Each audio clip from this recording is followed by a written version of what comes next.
Deus, que venham quebrantar o nosso coração, porque a sua palavra é espírito e vida, e ela jamais volta vazia. Fale conosco, Senhor Deus. Pai, nós oramos pela vida do nosso querido pastor, da sua família. Te pedimos que o Senhor guarde os seus filhos também no Brasil e a sua igreja, Senhor. Pai, nós o abençoamos em nome de Jesus. Amém e graças a Deus. Deus te abençoe, querido pastor. É um privilégio para nós recebê-los aqui. Amém. Obrigado, pastor. Podeis assentar, irmãos. Eu quero saudá-los com a graça e a paz do Senhor Jesus. Amém? Você está feliz com Jesus? Você está feliz em fazer parte de uma congregação tão abençoada como essa?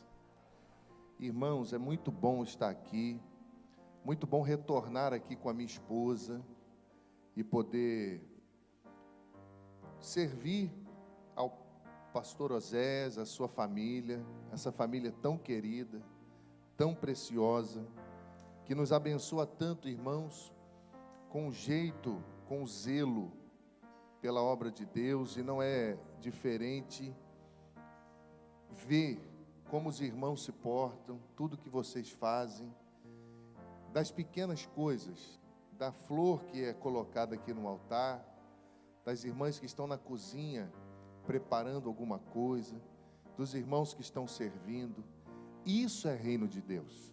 E eu quero louvar a Deus pela vida de vocês, pela vida do vosso pastor, da família linda que ele tem, e que é responsabilidade de vocês cuidar com alegria.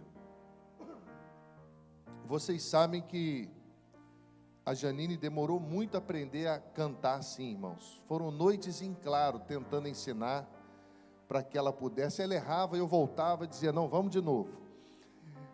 Eu louvo a Deus pela vida dela, presente que Deus me deu. Os irmãos da Igreja Batista Central em Resende, com certeza alguns estão vendo esse culto. Nós estamos tendo uma atividade lá para as crianças da nossa cidade, e eu quero mandar um beijão para você que está assistindo esse culto, dizer que nós estamos com saudades e orando também pela vossa vida.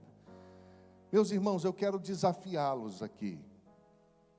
Deus não fez esse movimento todo para que nós saiamos daqui sem sermos impactados pelo propósito dele na sua vida e na minha vida. Você crê que Deus governa o universo? Você crê que Ele olha para você? A Bíblia diz que os olhos do Senhor estão sobre a terra. Então, mexer com família, trabalhar família é algo muito difícil, porque dentro da nossa casa, as máscaras, as capas que nós usamos, elas não existem. Porque é dentro da nossa casa que nós nos revelamos como somos. É dentro da casa que você de fato é o que é. Então eu quero te convidar, nessa noite, para essa caminhada até semana que vem, que é uma caminhada que nem sempre é fácil fazê-la, mas ela é abençoada quando nós escolhemos trilhar por esses caminhos e por essas veredas. Então, nessa noite, eu queria que você fechasse os olhos, por obséquio. E eu queria que você tirasse toda a armadura do seu coração, toda a capa que cega os seus olhos, e que você decidisse agora aí, no seu lugar, abrir o seu coração para que o Senhor, para que o Espírito Santo de Deus lhe mostre em que área você precisa melhorar, aonde você precisa trabalhar o perdão, a cura, aonde você precisa da intervenção do Senhor na sua vida como esposo, como esposa, na sua vida como filho, porque Deus também vai trabalhar com você. Senhor, no nome de Jesus, nós nos reunimos aqui nessa noite, com nosso coração quebrantado, porque, como diz a canção, o Senhor sabe tudo, Não existe nada oculto aos teus olhos. E nós todos, ó Deus, estamos aqui, desejosos de sermos pessoas melhores, filhos melhores, ovelhas melhores, pais melhores, maridos melhores, ó Deus, esposas melhores, e tudo isso para a glória do Senhor.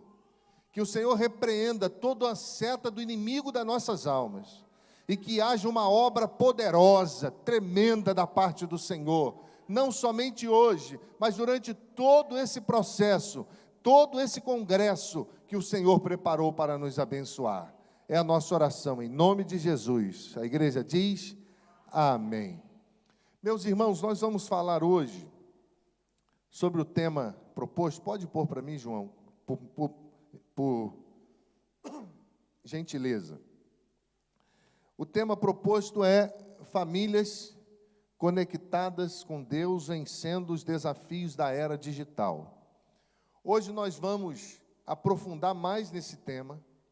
Nós vamos entender por que nós temos vivido um tempo tão difícil dentro dessa questão de nos conectarmos com coisas que perecem, de criarmos fantasias e de muitas vezes nos alimentarmos delas. E eu quero dar um tema dentro do que nós vamos falar, que é este: para onde você está olhando? Você pode dizer comigo? Para onde você está olhando? E eu quero convidá-lo a abrir a sua Bíblia, no Evangelho de Mateus, capítulo 6, verso 21 a 22 e 23, perdão.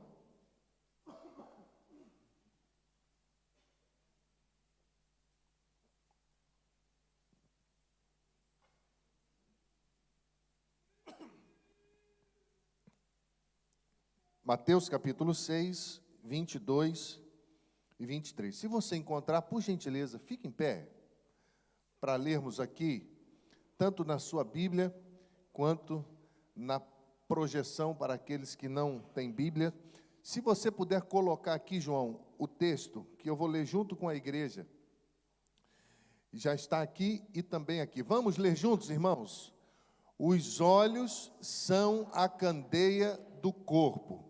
Se os seus olhos forem bons, todo o teu corpo será. Você crê nisso? Se os seus olhos forem bons, todo o teu corpo será cheio de luz. Agora o verso 23.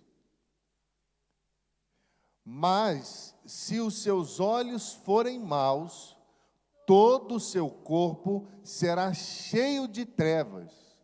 Portanto, se a luz que está dentro de você são trevas, que tremendas trevas serão. Podeis assentar. Meus irmãos, pensar em conectividade, pensar em família, e não é de hoje que as redes sociais têm sido um instrumento poderoso para a destruição de famílias. Não é de hoje, meus irmãos, que os nossos gabinetes estão recheados de esposas desconfiadas, de maridos desconfiados, de pessoas que se escondem o tempo todo. Eu já vi alguns casamentos terminarem por conta de redes sociais. Como pastor, nós recebemos o tempo todo reclamações, sejam de esposos que estão tendo casos virtuais, sejam de esposas que estão indo além daquilo que se deve ir virtualmente, situações terríveis acontecendo. E pensar sobre isso nos faz, meus irmãos, tentar entender por que nós chegamos a esse ponto. Porque o ponto principal, a pergunta principal, deve ser: por que os nossos cérebros viciam? Por que nós buscamos, no mundo virtual, no campo das ideias, aquilo que é só ilusão, segundo os próprios filósofos? Por que isso tende a alimentar os jovens, as pessoas? Por que, meus irmãos, que nos tornamos presas fáceis quando os nossos olhos são postos em situações que nos escravizam? O vício, ela é uma grande ameaça às pessoas carentes, porque ele tenta responder à vida das pessoas aquilo que falta. Os filhos, e é comprovado neurocientificamente, dentre outras questões, que os filhos vão para as drogas porque está faltando alguma coisa em casa. O homem vai para a traição muito mais do que a mulher, porque ele precisa dizer a ele mesmo que ele é o chefe da casa, porque às vezes no seu pensamento a esposa não permite que ele seja. Então, quando nós pensamos em vício, quando nós pensamos naquilo que destrói, nós estamos pensando em uma carência natural, intrínseca a todo ser humano, que precisa ser preenchida, mas às vezes nós vamos buscar o preenchimento em situações erradas. O vício, meus irmãos, é como um ladrão que vai aguardar pacientemente no canto até invadir uma propriedade, até destruir cada pedacinho do cérebro, até destruir a dignidade, até destruir de fato a própria mente. Tem um cantor famoso chamado Eric Clapton, os antigos aí devem ter ouvido muito, um cantor mundano.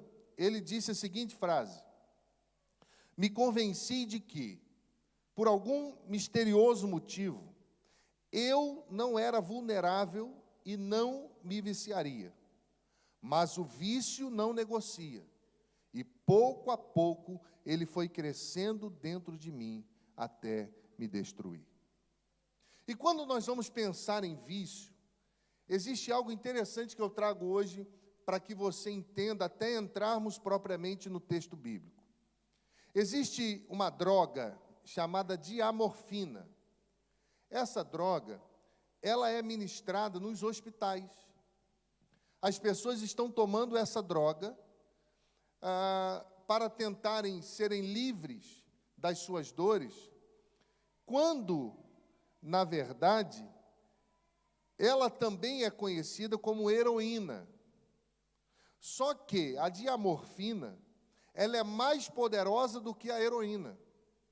Mas por que as pessoas entram nos hospitais e não saem de lá viciadas?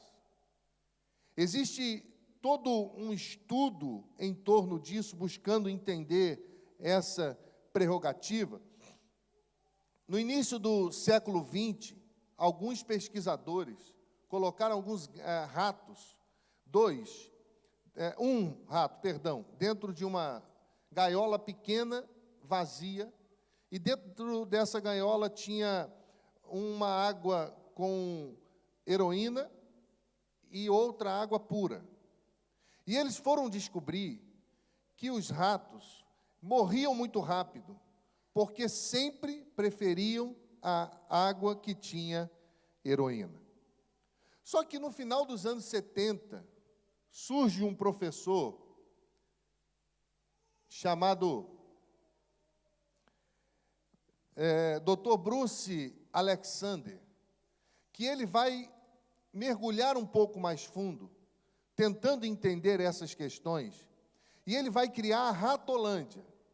Agora ele pega um lugar muito grande, coloca muitos ratos, machos, fêmeas, coloca brinquedos para esses ratos, coloca situações que eles poderiam transitar sobre aquele lugar que não era mais pequeno, não era mais tenebroso, solitário. Os ratos podiam comer muitas coisas, os ratos podiam se relacionar entre si, e dentro dessa Ratolândia, ele coloca também a água pura e a água com morfina. E para assustá-lo poderosamente, ele descobre que praticamente 100% daqueles ratos não morreram pela heroína, porque eles não buscavam a água que tinha heroína, Para tentar aguçar um pouquinho mais o seu pensamento, na Guerra do Vietnã, os soldados americanos, eles se viciavam em heroína de forma assustadora. E a nação estava preocupada de que quando esses soldados voltassem, eles voltassem como zumbis, como mortos-vivos, porque estavam se drogando demasiadamente. E, para a surpresa deles, quando esses soldados voltaram à convivência da família, 95% deixou a droga sem reabilitação e sem crise de abstinência. Então, o Dr. Bruce Alexander, ele vai descobrir que a dependência, ela não é baseada na substância química propriamente, mas ela é uma adaptação ao meio em que nós vivemos, porque o problema todo está naquilo que nós nos conectamos. A situação toda é, dentro da nossa casa, há situações alegres, há espaço para relacionamentos. Nós vamos descobrir, meus irmãos, que existe dentro das nossas casas, e até você que nos visita, você, meu amigo, meu irmão, você que está nos ouvindo pela rede social, você vai descobrir que não existe família tão perfeita que não possa ser melhorada. Então, nesses dias, Deus está nos convidando a entender que nós, o ser humano, nós temos uma necessidade inata de criar conexão. Quando nós estamos felizes, saudáveis, nós criamos conexão uns com os outros, não é assim? Quando o seu esposo acorda de manhã e ele está cantando, você diz assim: "Oh, meu amor, bom dia", e ele diz assim: "Minha princesa, você está linda nessa manhã". Quando a sua esposa está cantando, acorda de manhã, e você olha para ela, e ela olha para você e olha bem no fundo dos seus olhos, quando você imagina que ela vai falar alguma coisa, ela diz assim: "Meu tigrão, eu te amo, você é lindo". Há uma conexão, você dá um abração nela, ela te abraça, os filhos ficam vendo. É interessante lá em casa, de repente eu dou uma agarrada na minha esposa assim, mais forte, puxo ela e falo: "Você está muito linda", e dou um beijão nela. Meus filhos fazem assim: "Ah, não, de novo não, que nojo", mas eles ficam rindo, porque há uma conexão de amor, o amor é liberado naquela casa, daqui a pouco nós estamos todos nos beijando. Imagina, agora, de outro jeito, quando você olha para sua esposa, e diz a ela assim: "Bonjour, monsieur", monsieur não, madame, né? "Bonjour, madame", e ela diz assim: "Bonjour" para quem? E quando você diz ao seu esposo assim: "Oi, amor", e ele nem te responde, que tipo de conexão existe nessa casa? Meus irmãos, quando nós estamos felizes e saudáveis, nós nos conectamos, de fato, uns com os outros. Mas quando nós estamos tristes, sem esperança, nós nos conectamos com qualquer coisa que nos dê algum tipo de alívio.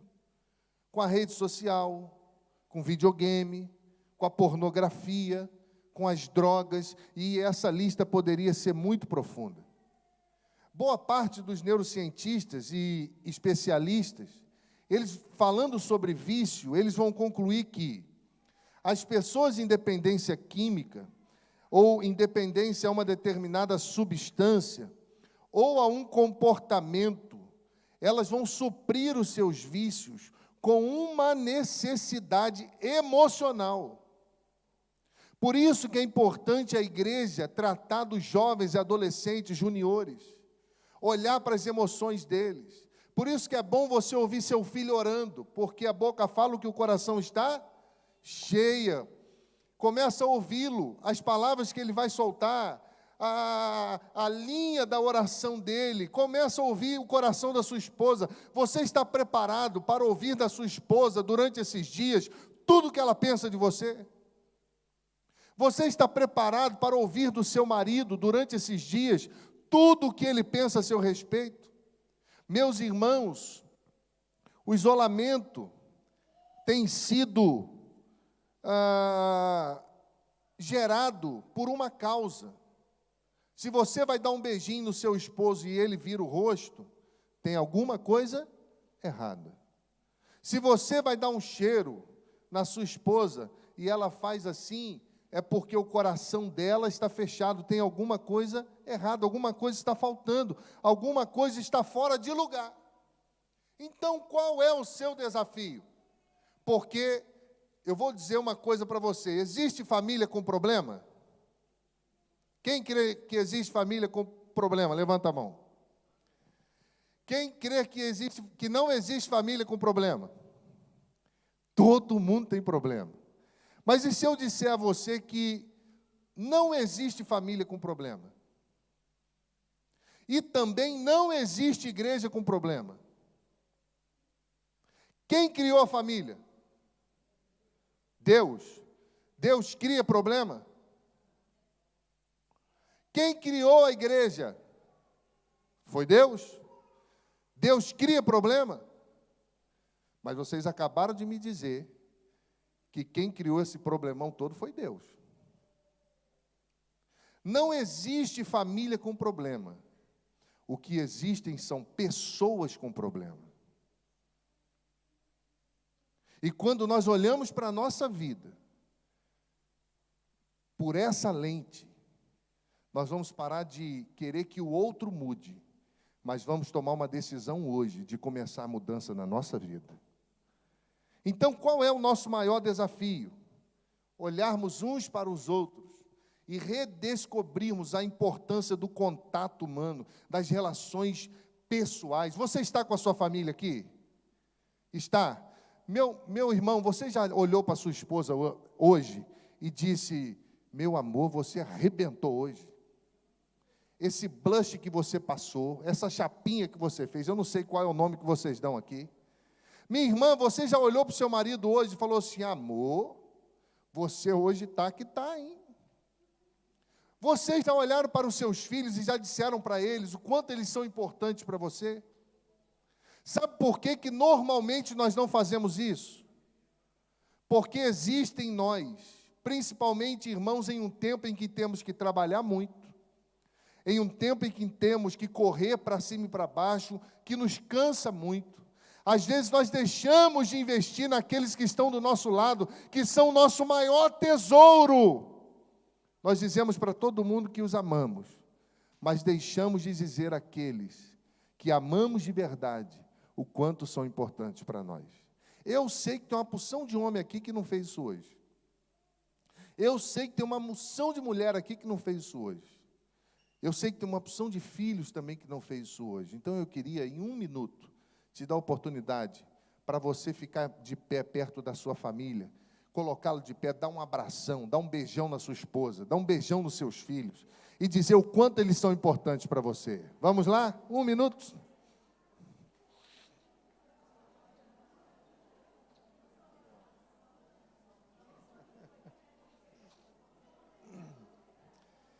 Glória a Deus. Amém. Não deu 1 minuto não, beija mesmo, irmão. Mas beija mesmo. O que aconteceu? Ele sorriu para você? Ela sorriu para você? Os filhos sorriram? Irmão, quando você libera uma palavra de honra, de amor, o ambiente muda, tudo muda. Ele pode estar até meio assim sério, fazendo bico, e quando você dá um cheiro nele, meu irmão, tudo muda. Você fala assim: eu te amo, meu bebê, eu te amo, minha linda, você é preciosa, eu tenho defeito, você também tem defeito, mas eu escolhi me conectar com você, eu escolhi amar você, eu escolhi amar os meus filhos, os nossos filhos, e isso vai fazer toda a diferença na nossa vida. O viciado, olha para mim, o viciado, ele vive em uma gaiola vazia, como aquele ratinho do primeiro exemplo que eu dei. O viciado, ele vive escravizado, ensoberbecido, Ele perde a noção da vida. Olha o que esse psicólogo, Bruce Alexander, descobriu. Que a sociedade global, isso é frase dele, está se afogando em vício e em milhares de outros hábitos. Isso ocorre porque pessoas de todo mundo, tanto ricas quanto pobres, estão se separando dos laços estreitos com a família, a cultura e a espiritualidade tradicional que constituíam o tecido normal da vida nos tempos pré-modernos. Esse tipo de sociedade global sujeita as pessoas a pressões implacáveis em direção ao individualismo e à competição, deslocando-as da vida social. Sabe o que ele descobriu? Que o vício está ligado, em primeiro lugar, à falta de estreitos laços familiares. Ele descobre que o individualismo é por falta de estreitos laços familiares. E, meus irmãos, talvez você esteja aqui, ouvindo isso tudo, e você está pensando na sua família. Porque você sabe que você não é a esposa que precisava ser. Você sabe que você não é o marido que precisava ser. Você sabe que tem pecado como mãe, ou que tem pecado como pai. Deus te chamou nesse lugar, porque Ele tem uma obra tremenda a realizar na sua vida. Meus irmãos, o que o texto bíblico de Mateus capítulo 6, 22 e 23 afirma, é que a única alternativa para uma vida livre está no reino de Deus. A única alternativa para sermos livres das garras do inimigo de nossas almas está no reino de Deus. Eu não posso me alongar muito, mas eu não posso deixar de contar uma experiência a você. Alguns anos atrás, eu estava pregando na igreja, em um culto de oração menor. Entra um homem pela igreja, junto com uma irmã da igreja. E eu achei que era o namorado dela, porque essa irmã era uma irmã cinquentona, solteirona, e ela estava sorrindo, mas um sorriso meio amarelo, e eu falei, deve ser o namorado dela. Preguei naquele culto, quando o culto acabou, ela veio até mim e disse, pastor, preciso falar com o senhor. Eu falei, pois não, eu gostaria muito que o senhor orasse pelo meu cunhado, esse que está comigo, mas não pode ser aqui. Falei, vamos até o gabinete. Chegamos lá, meus irmãos, aquele homem começou a chorar, abriu o coração, e ele disse, pastor, estou aqui, porque Deus me livrou de fazer algo terrível hoje. Eu disse, o quê? Eu fui atrás da minha esposa, com uma faca, para matá-la, e eu não a matei e não me matei, porque ela pulou o muro e fugiu de mim. E eu disse, então conta a história. E ele começou a contar, eles não eram casados, viviam juntos durante muito tempo, tinham um filho de 7 anos, e de repente, segundo ele, ela tinha virado a cabeça. Começou a ser vulgar, começou a usar roupas que não eram de costume de uma mulher que tem um relacionamento com alguém, começou a ter jeitos e trejeitos, e ele, como um ato de ira, tomado pelo ódio, ele intentou contra a vida dela, e ele estava ali porque Deus havia livrado que ele fizesse aquilo. Ele entregou a vida a Jesus, eu falei de Jesus para ele. Ela começou a se relacionar com quase todos os amigos dele da cidade, amigos que iam na casa dele. E ele, na igreja comigo, discipulando, 1 ano se passou. E ele conversava comigo e ele dizia, pastor, quando eu penso nela, minha vontade é matá-la. E Deus foi tratando o coração dele, até um dia que eu disse a ele, olha, eu não sei o que Deus vai fazer, mas eu acredito que a sua história com ela não acabou. Eu sinto no meu coração que Deus tem alguma coisa para realizar. E ele dizia para mim chorando, não fale isso, pastor, por favor. 1 ano se passou, e um dia, meus irmãos, ele manda uma mensagem para mim que não iria se reunir comigo porque iria a Niterói conversar com ela, porque ela havia solicitado. E aí depois me manda uma mensagem dizendo que não foi, que não tinha conseguido ir. Em um domingo, em um culto como esse, igreja cheia de pessoas, ele estava no primeiro banco cantando, adorando a Deus, Jesus trabalhando no coração dele, e eu estou aqui no púlpito, eu olho lá no finalzinho da igreja, ela chega. E o Espírito Santo falou ao meu coração que aquela noite começaria uma obra tremenda naquela família. E meus irmãos, eu preguei, quando eu fiz o apelo, pastor, ela levantou a mão. E eu chamei ela na frente. E ela veio pelo corredor, e ele não sabia que ela estava ali, porque ele estava olhando para mim.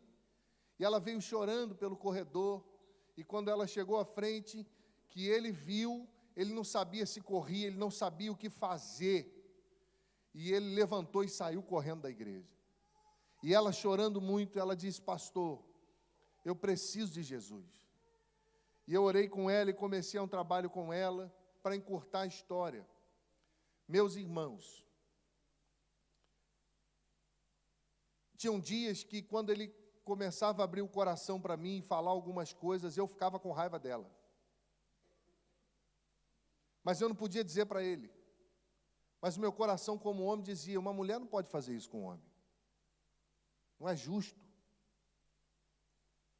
E eu orava com ele e Deus dizia ao meu coração, vou fazer uma grande obra. E ela abriu o coração, entregou a vida a Jesus. O filho já estava tratando em psicólogo, porque afeta todo mundo. Quando não há conexão na casa, todo mundo adoece. E um dia, meus irmãos, estávamos nós no gabinete, ele e ela. E ela disse, me dá mais uma chance. Me perdoa. E ele amava ela, apaixonado, com 4 pneus arriados, igual eu sou pela minha esposa, assim. E ele começou a namorar ela de novo, só que ele tinha vergonha da cidade. Ele botou sulfilme no carro, para ninguém ver. Ele marcava um lugar com ela, pegava ela, ia para outra cidade. Até, meus irmãos, que a obra que o Senhor fez foi tremenda. Eu realizei o casamento deles. O filho já não mais tratava no psicólogo. E hoje eles são líderes de ministério de casais. E dizem para todo mundo o que Jesus fez na vida deles. Talvez você está aqui nessa noite e eu poderia contar muitas histórias para você. O que eu quero dizer é que o mesmo Jesus que operou aquilo que aos olhos do homem, até aos meus olhos, era impossível, Ele vai operar coisas tremendas na sua vida. Você crê nisso? O texto está afirmando que o segredo para vencermos o vício, para vencermos essa desconexão dentro da nossa casa, está na palavra de Deus. Está na escolha, meu irmão, entre encontrar valores que permanecem ou encontrarmos valores que perecem. A ilusão da era digital tem feito com que muitas coisas se percam. Uma grande confusão em saber o que de fato é necessário e o que de fato é importante para a nossa vida. Esses vícios são como a traça, a ferrugem e os ladrões. O que a Bíblia está dizendo é que o vício é alguma coisa que ameaça a segurança, ameaça a família. Porque tudo é definido por aquilo que nós vemos. Se os seus olhos forem bons, vai dar tudo certo. E o original, ele vai dizer que os olhos bons são instrumentos de luz. É uma palavra grega que diz aquilo que é sadio. Se você olhar para a sua vida hoje, para a sua casa, para a sua família, ela tem saúde, tem luz. Mas ele diz que quando os olhos são maus, a palavra treva, quão grandes serão tais trevas, é, no original grego, um lugar de escuridão, de punição. Na sua casa, vocês se auto-agridem o tempo todo? Vocês se automutilam o tempo todo? Vocês competem o tempo todo? Você consegue ver treva dentro da sua casa? O que o autor está afirmando é que as pessoas desconectadas com Deus são pessoas cegas. Como está a sua visão, meu irmão? Como que está a sua visão? Nós só vamos ver perfeitamente se o Senhor abrir os nossos olhos. Você conhece a história de 2 Reis, capítulo 6, verso 17, quando Elias ora, cercados por exércitos inimigos, e Eliseu com medo, ele diz, ai meu Senhor, e Elias vai orar, e a oração dele era, Senhor, abre os olhos do moço. E quando os olhos dele se abriram, ele viu carros e carruagem de fogo, e ele disse, maior são aqueles que estão conosco. O medo foi embora, a aflição foi embora, porque ele contemplou a obra do Senhor. O problema, irmãos, é que existe o problema grave da resistência. A síndrome do filho perfeito. Você conhece isso? É uma doença. Quando a pessoa tem um filho com alguma deficiência, ela sofre dessa síndrome, porque ela sonhou com um filho perfeito. A mulher sonhou e ela passa a mão na barriga, ela canta para o filho, e ela gerou nas emoções e na mente o filho que ela queria ter. Quando o filho nasce com alguma imperfeição, ela rejeita esse filho, porque não foi esse filho que ela sonhou. E para que ela aprenda a amar esse filho, ela precisa enterrar o filho da ilusão. Para que ela aprenda a amar o filho real, ela precisa enterrar aquele filho que não existe. Parafraseando essa síndrome, eu criei a síndrome do casamento perfeito. Tem muitas mulheres que sonharam com um príncipe encantado. Mas quando casaram, descobriram que não existe príncipe encantado. Tem muitos homens que sonharam com a princesa perfeita, a rainha. Mas quando casaram, descobriram que não existe isso. O dia do casamento é, para aqueles imaturos, um dia de ilusão. Porque a mulher passa o dia todo no salão, não é assim? O dia todo, ela madruga para ir para o salão. E ela experimenta a roupa, ela fica uns 5 meses antes preparando o casamento. E muda o penteado umas 200 vezes. Muda a maquiagem umas 300 vezes. Até aquele grande dia, que ela vai arrebentar a boca do balão. E quando ela aparece lá, as trombetas tocam. A igreja fica de pé. É um negócio lindo, irmão. Ela está cheirosa, penteada. Está um negócio maravilhoso. E alguns homens, quando são assim, meio fracos, eles desmaiam. Pá! Outros têm que pegar a cadeira. Eu já fiz casamento, pastor Zé, que eu tive que chamar um diácono e falar assim, bota ele sentado aqui, senão ele vai cair. E aí ele sai dali, vai para a lua de mel. Coisa linda, coisa boa é lua de mel. Se você não casou ainda, espera, porque o melhor de Deus está por vir. Só que ele vai descobrir no outro dia que não tem mais penteado. Que aquele cabelo liso, às vezes, não era nem liso, ele nem sabia. O cheiro já não vai ser o mesmo. E aí ele vai para a realidade da vida. Ele não vai amar aquela que não existe, ele precisa amar essa, com estria, sem estria. Um cabelo avivado, precisa amar cheirosa, e ela também esse homem, porque ele vai fazer coisas que ele não fazia quando te namorava. E aí ela vai tapar você debaixo da coberta para você morrer com aquele cheiro. E você vai falar assim, mas eu não conheci esse homem porco. Ele sempre foi assim, é porque você estava apaixonada. E aí você vai descobrir a realidade da vida e vai chocar. Mas para amar aquilo que é real, você precisa enterrar aquilo que é ilusão. E meus irmãos, por que às vezes nós vamos buscar aquilo que falta? Por que sempre há uma insatisfação no nosso coração? Platão, ele vai afirmar que essa insatisfação constante da vida é baseada na fantasia. Porque quando ele fala do mundo das ideias, ele está falando de um mundo que não existe, fantasioso, que faz a gente cavar a própria cova sem perceber.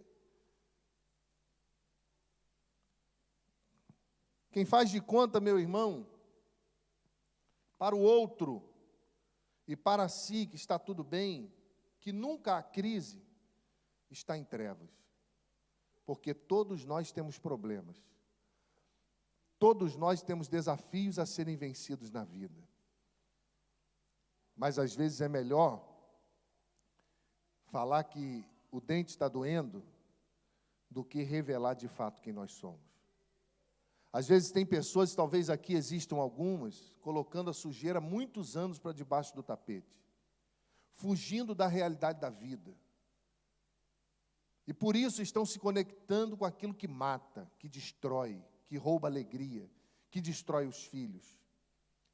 Para vencermos os desafios dessa era, é preciso que o Senhor abra os nossos olhos e nos faça ver como verdadeiramente somos. Amém, meus irmãos? Você pode ler comigo? Vamos lá? Quanto ao mais, irmãos, tudo...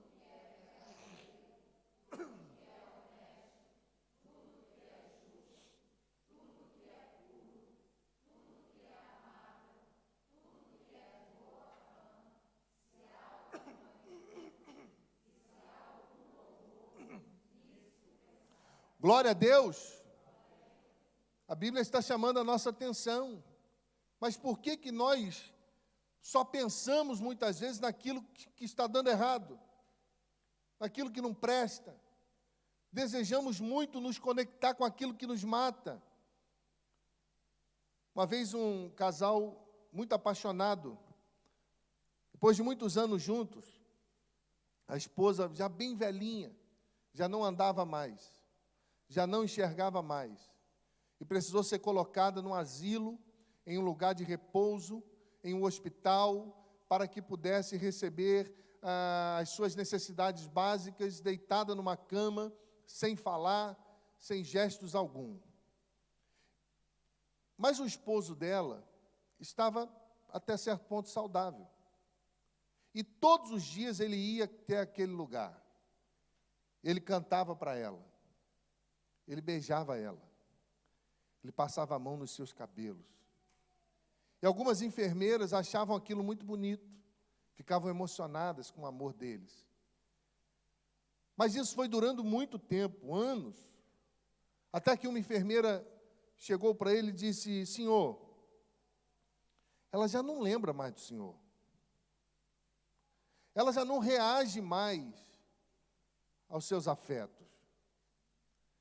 O senhor está perdendo seu tempo, arruma outra mulher, vai ser feliz. E aquele senhor deu um sorriso e disse para aquelas enfermeiras: olha, ela não se lembra mais de mim, mas eu me lembro muito bem dela. Eu me lembro de todos os dias que ela me fez o homem mais feliz dessa terra. Ela não se lembra de mim, mas eu me lembro dela. Nessa noite, querido, eu gostaria de desafiar você a levantar os seus olhos, a levantar de fato, como Abraão, Gênesis capítulo 13, quando abandonado pelo seu sobrinho Ló, traído, ele foi buscar o Senhor e Deus disse para ele: levanta os seus olhos. Se Abraão tivesse permanecido naquele momento de dor, de traição, de ira, de pecado, ele nunca teria conseguido galgar aquilo que Deus havia prometido que daria a ele. De igual modo, você que está aqui, meu amigo, meu irmão, se você permanecer olhando para os problemas e para as dores, você vai morrer triste, podendo viver tendo todas as possibilidades para viver o melhor que Deus preparou para você. Quero desafiá-lo ainda, caminhando para o final, a ver aquilo que ninguém está vendo. 1 Reis, capítulo 18, Elias está orando para que chovesse, e ele manda as pessoas olharem para ver se vinha chuva, e o povo voltava dizendo que não via nada. Até o momento que o moço voltou e disse: eu vejo uma pequena nuvem, do tamanho da mão de um homem.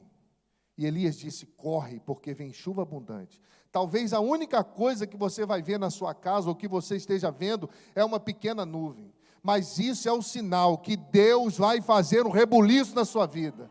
Isso é o sinal que Deus vai transformar a sua casa. Deus vai libertar os seus filhos. Deus vai curar das drogas, do vício, da bebida, da prostituição, porque Ele é poderoso, mas você precisa olhar e ver aquilo que ninguém está vendo. Uma família conectada com Deus, uma família que vence, ela profetiza, mesmo diante de um vale de ossos secos. Se o seu casamento está assim, meu irmão, se a sua vida está assim, se os seus pais estão assim, se os seus filhos estão assim, eu te convido a profetizar sobre a sua casa hoje, a começar hoje, a não amanhã, não depois. Amanhã Deus tem coisas novas, depois Deus tem coisas novas, mas começa hoje, porque só crê que um vale de ossos secos pode se transformar num exército poderoso quem tem visão espiritual, quem está conectado com Deus e quem vive pela fé. Porque, de fato, meus irmãos, o que hoje é um vale de ossos secos, amanhã vai ser o milagre de Deus. O Ministério de Louvor vai estar aqui. E eu gostaria de perguntar a você, olha para mim, não olha para eles não. A perguntar com sinceridade: existe algum tipo de vício na sua casa? Existe algum tipo de vício na sua família, na vida dos filhos? Existe algum tipo de vício, alguma falta de conexão entre você e o seu marido, entre você e a sua esposa, entre os seus filhos e vocês? Falta pureza, falta santificação, seus olhos estão olhando para aquilo que destrói. Falta visão espiritual. Vou reformular. Perguntei se isso existe na sua casa, mas a minha pergunta é: isso existe na sua vida? Você está desconectado com Deus e por isso desconectado com a sua família?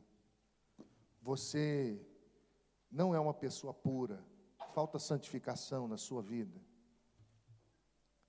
Você perdeu a visão espiritual? Meus irmãos, às vezes nós acusamos o outro daquilo que nós somos. Alguns anos atrás, eu sou um homem muito duro, irmãos. Eu sou um homem muito duro. A vida fez assim. Eu cresci com muitos problemas familiares. O meu pai, ele era internado em hospício. Então eu cresci muito revoltado de vê-lo agredir minha mãe, de nos fazer muitas vezes, quando ele surtava, andar madrugadas pela rua. E eu me lembro que minha mãe jogava um cobertor sobre meu irmão, sobre mim, e nós rumávamos madrugada dentro pela rua, até a casa de um tio meu, que tinha um muro baixo, nós pulávamos o muro. E minha mãe sentava na varanda, eu encostava nela, meu irmão também, e nós passávamos a noite ali, porque não podíamos ir para casa. Então isso foi gerando muita revolta, e a vida foi marcando demais. É muito duro você ir no hospício, levar seu pai. É muito duro quando você converte, você orar para Deus matar seu pai. Foi o que eu fiz. Na minha ignorância, a dor era tão grande, irmãos, que uma das primeiras orações que eu fiz foi: Senhor, mata meu pai, porque ninguém merece viver assim. E Deus foi tão misericordioso que Deus matou meu pai mesmo, mas tirou ele do mundo e salvou ele. Ele morreu para o pecado e passou a viver para Deus. Então, essa e muitas outras coisas que talvez eu vou compartilhar aqui durante esses dias, me fizeram um homem muito duro. E mesmo quando, como pastor, com os nossos filhos pequenininhos, com muitas situações de cuidar de muita gente e às vezes estressar em casa. Um dia a Janine me chamou no canto e disse: olha, vou falar uma coisa para você, mas fica calmo. Eu falei: fala. Ela disse: hoje a Aninha, a Ana Sofia, nossa filhinha, ela tinha quantos anos? 5 anos de idade. Ela me chamou hoje no canto e disse: mamãe, por que você casou com o papai? E ela disse: porque nós nos amamos, nós nos conhecemos. Ela disse: mas mamãe, eu não entendo, a senhora é uma princesa e meu pai é tão grosso. E ela disse isso, irmão, para mim, e sentou no meu coração. Eu deitado na cama estava, pastor, eu fiquei quieto, porque eu sabia que ela estava certa. E eu comecei a olhar para os meus filhos e descobri, quando eu chegava em casa, eles não corriam para mim, eles corriam de mim. E aquilo foi doendo tanto na minha alma, que eu falei: Senhor, eu tenho cuidado de tanta gente, eu tenho rodado o Brasil, alguns lugares do mundo, abençoando gente, e eu estou perdendo os meus filhos,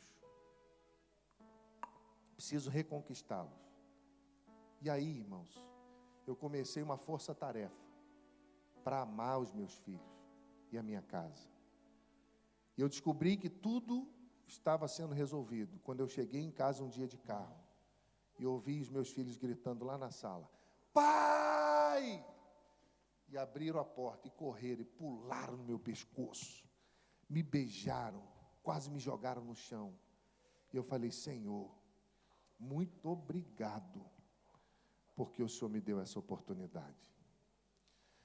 Irmãos, eu poderia dizer muitas coisas aos irmãos, mas a hora avança muito rápido. O que eu quero dizer é que a mudança que Deus tem para a sua vida começa hoje. Mas precisa começar em você. Como aquela mulher que sempre olhava pela janela da sua casa e acusava a vizinha de ser uma vizinha porca. E cada dia que passava ela olhava e dizia para o marido: olha, que mulher suja, olha só, ela não limpa a casa. Até um dia que ela chegou e olhou: amor, aconteceu alguma coisa? A vizinha limpou os vidros. E o esposo sorriu e disse: não, amor, fui eu que limpei o nosso vidro. Porque às vezes nós acusamos o outro daquilo que nós somos.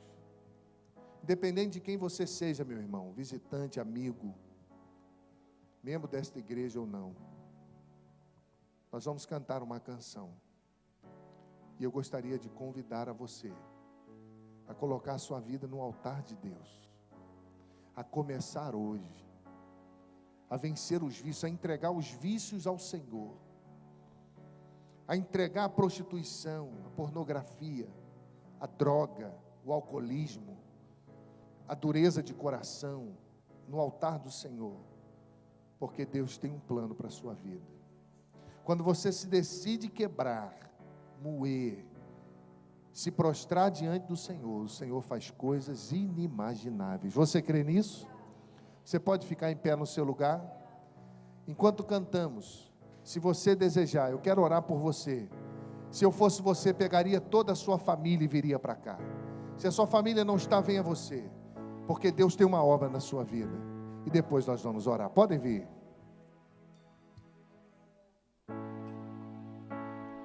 Quero convidar o pastor Zé.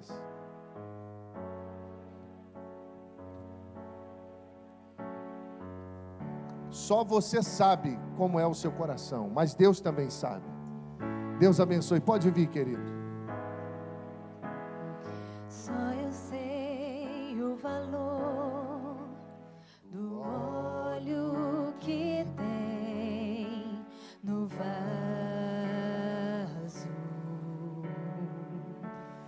Derrame-se diante do Senhor, consagre a sua vida.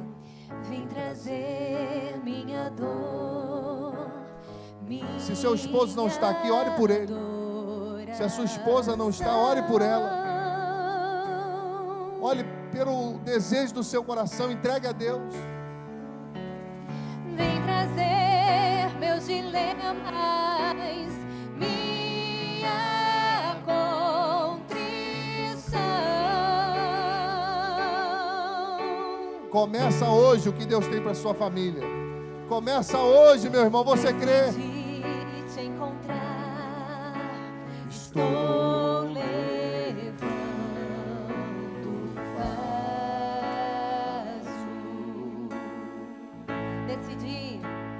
Decidi quebrar pra me refazer e me derramar.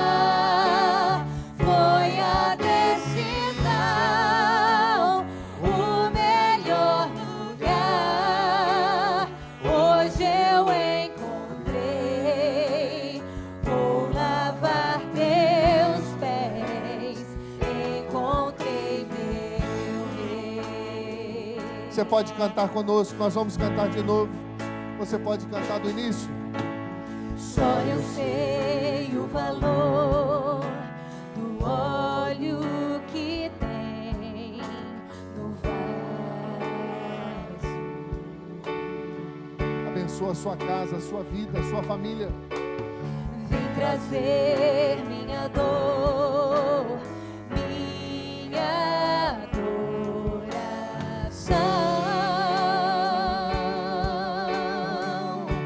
Diga ao Senhor, meu irmão. Vim trazer meus dilemas, minha contrição. Decida hoje, porque começa hoje a obra de Deus.